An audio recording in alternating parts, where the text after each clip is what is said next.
Hello, Metal.de Shatsies, or lovely Cologne, and I have the pleasure of being reunited with all of Amaranth, the first day of the co-headliner tour with Epica, one of the biggest shows I think you guys are playing.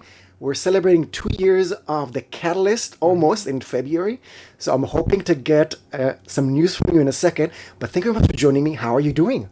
I'm doing very, very well, and thank you so much for having me. And it's really cool to finally be here in Cologne today, kicking it off. We were in Dortmund yesterday doing the rehearsals, and then it started to feel like, because we already started to plan this tour like 1 year ago, and you had this feeling of now it's finally happening. So super cool to be out with our friends from Epica, also Charlotte Vessel's band that we played a few shows with in South America. But before we started this interview, we were talking a little bit about the fact that we have never played a single show with Epica before. So that's pretty crazy. So now we finally get to do that, and that's awesome. As I told you, when I saw the poster about a year ago, I think, when everything was announced, it kind of made sense. So I'm really happy that the three bands are playing together tonight. I'm really excited for the show tonight. But I think it's been almost 2 years, as we said, since the Catalyst was released in 2024, February. Exactly. And it feels like you've been so busy touring all over the world, but there's no new music recently. But let's go back to the Catalyst. What's the biggest memory? As we said, you've played loads of shows, headliners, supporting festivals, from the writing to releasing to getting here. What's the biggest, most positive memory from the Catalyst so far? I mean, there's a bunch of them, of course, and it's been a fantastic album cycle so far, I have to say. And I mean, some standouts were like first time that we actually played main stage at Wacken. We played main stage at Grasspop, last summer. That was awesome. And we also did this co-headline tour in Europe with Dragon Force. That was also really cool because that was a pretty big step up for the both of us, I think. And I mean, now with this tour is also part of the Catalyst album cycle as well, and this is now even bigger. And I mean, there are some phenomenal venues on this tour, so it's I would say the highlight so far is looking forward to this tour, almost, I could say. But yeah, we had a smashing time writing and recording the Catalyst album, and it was a little bit of a different album for us, but it was a necessary album for us, and we had a lot of fun making it. So maybe at the end of the day, the high point with the Catalyst was making the Catalyst, in a way. Can I say that was kind of the release of all that aggression, all that positivity from Corona, that now you were just stretching it 2 stages, and that's why it takes so long to start the new cycle? I think it's something like this. This band has always been, it's been laser focused on what kind of music that we want to record and to release. And we have this very fundamental and strong idea about what Amaranthe should be about. And sometimes I talked a little bit about this, in the interviews surrounding the Catalyst, but we built a few barriers for ourselves. But the thing is that the Catalyst represented like completely knocking down those barriers as much as we could, because we had some things. I know that Elise had a bunch of things that she needed to get out. And I also wanted to try some different things, like Damnation Flame with some orchestral stuff, with some vampire stuff, with some, all these crazy ideas. And it was necessary to get that out of our system. And it's not necessarily exactly the way that we're going to go into the future. But yeah, it was also definitely a comment upon the pandemic, a musical comment, if you will. You touched on the styles that I think from day one, Amaranthe was all about breaking boundaries, especially of genres. And correct me if I'm wrong, because that's how I think that things are changing around us, that boundaries of genres are changing. It feels like fans are listening to whatever. Wacken, that used to be like the hardcore place of metal, is introducing so many new bands and new styles and new genres. And the internet also breaks those boundaries as well. Do you feel like if Amaranthe would have started today, when people are a bit more open-minded, there's no elitism, there's no purism, do you think it would have been easier? Or for any bands that are starting kind of like Amaranthe, also making that fusion, think it would have been easier? That's a very interesting question, actually, and I have been thinking about that a little bit as well.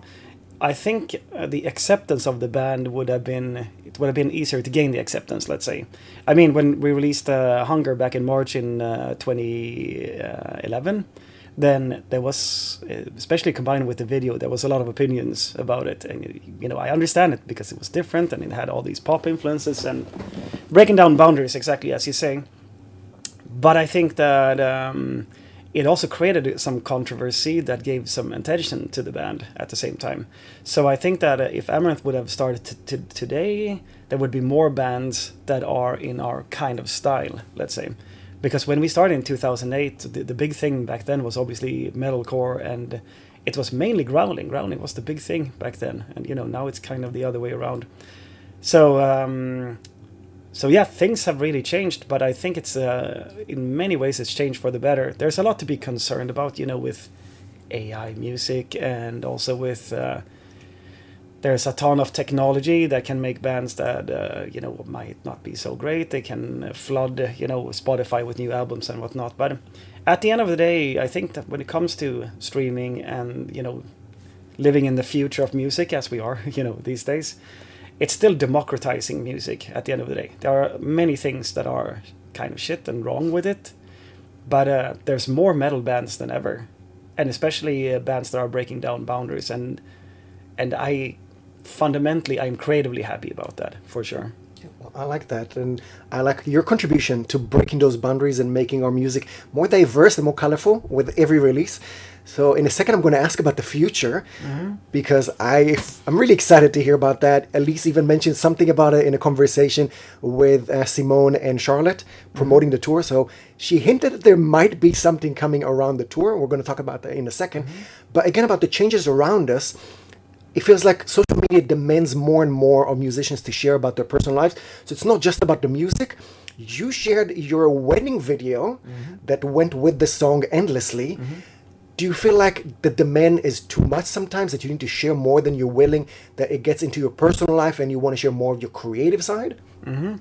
I think, yeah, it's definitely both. I mean, I'm not going to be a hypocrite because, as you said, I obviously shared, or we shared me and my wife's wedding video. But this was also, it was a big event, and it was like 200 plus people, and it was something that was already quite public, if you know what I mean, even if the wedding itself is intimate. But we also had a small ceremony by ourselves, just with 7 people, you know, the closest family back home in Gothenburg. And this is something that I wouldn't have shared via the Amaranth stuff. So it really depends. But yeah, I think there's a crazy amount of demands on bands today to be publicly available, and to it's not only sharing, you know, their private lives, which is kind of, you know, weird, but I understand why the fans would want that. It's also the fact that you need to be a content creator. You need to be active on social media. And if you neglect these things and you say that I don't like this stuff, then people can't forget about you, because there are so many distractions around. And it's not the fault of those people. They can be the best fans in the world, but if they see some other bands posting, you know, 10 times a day and you're only posting once every 3 months, they might just get distracted and just go with something else. Because It's obviously affecting the algorithm as well. Yeah, exactly. I mean, that's exactly also it. So for me, it's a double-edged sword, and I think I can be a little bit critical with this sometimes, because I don't necessarily feel like this is super connected to the music, but it's always been like this. People were complaining about the fact that they had to make music videos in the 70s, you know, when it should only be about the music, and then they were complaining about, you know, the streaming era, and then, you know, or people all the way back like 100 years ago, they were complaining about the fact that you had to record music in the first place. So we're always going to see these technological shifts, and we don't have to like them, but we still kind of have to deal with them, if you know what I mean. Well, that moment felt very personal and very romantic, and I really like that Johan was even crying in some of the scenes in the video as well. Got very emotional for everyone. Which one of the band members would you say is the most romantic? The most romantic? I'm a bit of a romantic myself. I like buying flowers and cooking dinners. Would your wife comment the same way? I'm pretty sure she would. She's a romantic herself, but no, I think Elise she's a romantic at heart as well. But it's for her, I think it's less about the flowers and these things, and it's not necessarily about that with me. But she has this mind about you know, composing music and lyrics that are very emotionally in tune, and I think that goes also with romantic music. For example, she she wrote the major vocal lines and lyrics for Endlessly, which was then used for mine and Catalina's wedding. So that tells you something about her being a romantic, of course. Would you say that the metal scene could be, needs to be, shouldn't be more romantic? I think it's really cool when the metal scene is romantic, and I think it's been done really well in the past, long before, you know, you had any Amaranth. For example, you know, Type O Negative, Bloody Kisses back in the day. I mean, that's very gothic romantic. Same thing with him, perhaps. And if you go further back, like obviously all the metal ballads and stuff like that. You had any proposals from fans on stage or anything in the mosh pit like that in the past? Any romantic moments on stage? Yeah, we got some requests for this, which we had to turn down because of different reasons. Often these reasons can be security reasons, because it really depends on the location. But I think we managed a few of these in the US when... because at the end of the day, it's not up to us. We have to ask the local security, is it okay if we send up a couple of guys? And if they say yes, then we will not say no. Let's say it like this. Okay, well, too many more romantic moments, but also some heavy moments on stage as well. But I think some things changed around the band as well. You obviously had some lineup changes, but we also mentioned something from the past, from Bloodstock, that hinted at maybe a future change, that Johan might leave the band and start his stand-up career. Is that something that scares the band? Well, I think Johan's stand-up career is come and gone. No, I mean, he's exceptionally funny, of course. Though, and he kind of saved our asses on that day in Bloodstock, because if it wouldn't have been for Johan, then there would only have been silence, basically. And he is really funny, and as some people might know, you guys might remember, that we used to do this in the Encore. Johan used to do a stand-up routine for like almost 7-8 minutes. And it was a typical Amaranth thing, in the sense that nobody's really doing this, and Johan can do it really well, and the audience was really entertained. But Johan is also, his let's say that his routine and his humor is kind of controversial, to say the least. So there were some people that were a little bit insulted every now and then, and sometimes they would email our management. And I went to an Amaranth show to see this entertaining metal show, and instead I got this Scottish person, he's Swedish but sounds Scottish, I guess, Scottish person insulting me like really badly. So we're like, oh, sorry about that. And I guess every band has to grow up a little bit at the end of the day. So we do miss this a little bit. Johan probably misses it also, but I think that he mentioned actually the other day that he was thinking maybe I should take up a career of voice acting cartoons, and I think that he would do phenomenal at that. So as we said, there's so many surprises coming from Amaranth, whether it's musical or maybe cartoons, so anything is possible. But let's talk about the tour that just started today, co-headliner with Epica and with support from Charlotte Vessels and the Obsession. As I said, I was so excited when I saw the announcement, and as we said, so many things are changing around us, but one thing that for some reason is still not changing is the return of the term female-fronted. That the media uses it, fans use it, sometimes bands use it as well. What's your take on that? Do you love it? Do you hate it? Do you accept it? Do you fight it? I think it's very double for me, and I also feel like as a guy I can have all my opinions, and at the end of the day this is the question that you have to ask the singers, you know, the female singers at the end of the day. But from my point of view, I at least don't think of it as a genre. Because some people say that Epica is a female-fronted band, and they say it in the same way as Exodus is a thrash metal band. So it's like a genre in its own right, just because the singer happens to have a certain gender. I find that a bit limiting, of course. And because the way that I refer to Amaranth is that it's just a modern melodic metal band. This is what we've been saying from the get-go. But... if someone calls us female-fronted, like we have a female in the front, together with our other fronters, Nils and Michael, who are all three of them phenomenal, and Elise is fantastic. So if people want to call it female-fronted, like, they're not wrong. But in our case, we obviously also have two other singers, you know, that are super important as well. So it's a little bit of both, but I think within the metal genre, it's still a lot of chauvinism, and it's still very imbalanced in terms of the amount of musicians who are female and whatnot. And I think there's a lot of gatekeeping going on, and you know, all this stuff. So it's a double-edged sword. But if we can, in any ways, celebrate, females playing in bands in prominent positions, then I think that's a powerful thing. So if people refer to this tour as this tour is a fully female-fronted tour, then I understand why they are saying that, and I think that's super cool because all three female singers on this tour are phenomenal singers and great musicians and great persons as well. Well, I appreciate that. But if you don't mind, I'm going to try and get your help on making the scene more diverse, more safe for everyone. You've mentioned women. I'll also mention non-binary and trans and everyone, all kinds of genders and sexualities and stories.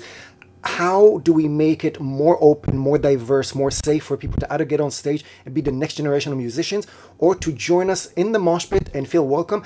In the past, you've already mentioned that the crowd of Amaranth is already getting more and more diverse. But from traveling, from touring with other bands, from festivals, from being a musician, I've heard sometimes that the women on the stage are being asked by the tech musician, the sound engineers, that no girlfriends are allowed, that there's no dressing room for women. So some things that us as men, we don't notice sometimes, but they're still there. So from your experience as a musician, but also as a fan, what do we need to do or stop doing immediately to make everyone feel safe and welcome in shows? I mean, it's a little bit difficult for me to say, of course, as a man in this sense and in the metal genre and whatnot. But obviously, I've been doing a lot of thinking when it comes to this, and I would say in general, what we absolutely need to stop doing is to stop judging and stop gatekeeping. And it sounds like the most obvious thing in the world, but I think almost everyone in the metal scene is guilty of that. We judge people for listening to different genres. We judge people for being, having different sexualities, like you were saying, and, different genders, and, more than the usual too, as well. And people, especially in the metal genre, should be a lot more accepting. And I think that metal can be really good at this, to be open-minded, to be inviting. And you know what it's like at a metal festival, that there's very little violence going on usually, and everybody's coming together. But there's still this kind of, you listen to this genre, you listen to, let's say, symphonic metal, but you should be listening to black metal or death metal because that's much cooler. And insert bad words here for the kind of person that you are for listening to symphonic metal, for example. So there's still a lot of elitism going on. So I think that what we should change is the classic Michael Jackson principle that you start with the man in the mirror and you ask yourself, am I actually doing something to contribute to this? Because when you start to tell others how to behave, that can also become a problem. Like, you have to accept this, you have to accept that, you have to, follow these principles. You can easily become a dictator as well. So I think you start with the man in the mirror, you start with yourself, and you ask yourself if you're doing something shitty to contribute to the metal scene being less inviting and open. Oh, I love that. Thank you very much for that. I'm going to wrap up with looking into the future. As we said, first of all, we'll start again with the tour. Amazing bands around you. Can we talk about some collaborations? Elise and Simone kind of mentioned that it's going to be amazing to collaborate the three bands. Can we talk about something either happening on stage, planned, or something that will leak into the studio? The thing is that, there are some plans like that, possibly. The problem is that we don't know exactly 100% if it's going to happen. So, I mean, this is probably going to be broadcast, in a little while. But if I say that, these things are going to happen and then they don't, I kind of come off as a dick, so there's that. But we shall see. This is also the kind of thing that kind of happens naturally throughout the tour. So you kind of take it a little bit as it comes. Okay. And anything was planned in the Amaranth home base? Because as we said, it's been almost 2 years since the Callus was released in February of 2024. Elise, in a promotion conversation, said that they were talking about maybe having a single before the tour that did not happen yet. So can we talk about new music from Amaranth? Absolutely. So I'm super happy to announce that we have a song that is going to be played tonight without being released, and that's actually the first time that we've ever done that. So it's gonna be released. We don't actually have an exact release date yet, since we're still working a bit on the details, but the song is called Chaos Theory, recorded last month at Jacob Hansen Studios, as usual. And this is the first little taste of what's going to be a new cycle of music from Amaranth. So while we haven't recorded a full album yet, what it looks like right now, because now I'm actually talking about it before things are official, but those are, the situation these days. Everything changes quickly in the digital world. That is probably going to be on the new album also. So this new song, Chaos Theory, it's something that's going to be out maybe in 3 weeks, something like that. So maybe it's already out. And if it's out, go and check it out on Spotify. Can I assume that, as Amaranth in the past said, that they're focusing on making positive music, adding escapism and positivity to the world? Because the world's been a bit crazy for the last couple of years. Is it more difficult to find positivity to create? I think it's maybe a little bit the other way around almost, because when stuff gets really heavy and it gets really bad, and it's, for a number of reasons been like that, recently, then I think it's even more needed to balance things out. I mean, that's what we did in the day also with me and Elise when we were writing music originally, was that we were literally writing music to pick ourselves up, because we were in, different kind of dark places back then. So, and I guess this new song, Chaos Theory, is exactly like that. This is one of the most uplifting songs that we've done in a long while, and that's saying a lot for Amaranth. And it's looking forward into the future, and it's also bringing back a couple of things that we haven't really done since, the Nexus and the first album era. So it's looking back and it's looking forward at the same time. So it's really quite exciting. Okay, I'm very excited for that. And hopefully we can hear about more news and more music and an album very soon. Mm-hmm. I want to ask you about collaboration that is a bit different, but I'm still very excited to hear about that. A fellow Swedish, a guitar maestro, herald of eminence, and I feel like there should be a collaboration between the two of you, not making music, but maybe sharing some hairstyling tips. Both of you have some amazing hair that we're all fascinated with, and most of us would like to have it. Can we talk about collaboration of the two of you, maybe sponsored by L'Oreal? Is that something that can be coming our way in the future? Well, I don't know the guy personally. Okay. I'm not sure if we have met. I don't think so. But yeah, that's a cool suggestion. Okay. If we run into each other, let's see what happens. Okay, so Herald Imminence, if you guys are watching this, then get in touch. Not musically, but maybe some other ideas. As we said, there's new music coming out very soon. One single that we can already hear tonight. On tour for the upcoming week. I think a full month, if not even longer than that. I've seen some UK shows. Have I seen anything else? No. I don't think there's much more beyond this tour. Can you share anything about summer plans or anything after that? I really can't, because I don't know when it will be official. But yeah, I mean, to do something separate in the UK is something that we've been looking into for quite a while. Now we actually get to hit a few spots on this tour, which is super nice. But it would be super cool to do some headline shows separately as well. So, I mean, that's always something that is on the page. And it's, it's the way that we are doing it is that we're just kind of scanning for the opportunities, and you need to find the right slots, the right opportunities, and the right circumstances. And as soon as we have that, we're happy to play the UK anytime, of course. Olaf of the mighty Amaranth, it's been a pleasure talking to you. Anything else you want to say to fans out there before we say goodbye? Well, I hope you guys, I don't know when you will see this, but I hope you will stop by this amazing tour that we're doing together with Epica and Charlotte Vessels, the Arcane Dimensions tour in 2026. So see you guys, and thank you for your support. It means a lot. It's been a pleasure. Thank you much for your time. Have a great show tonight. Thank you so much for having me.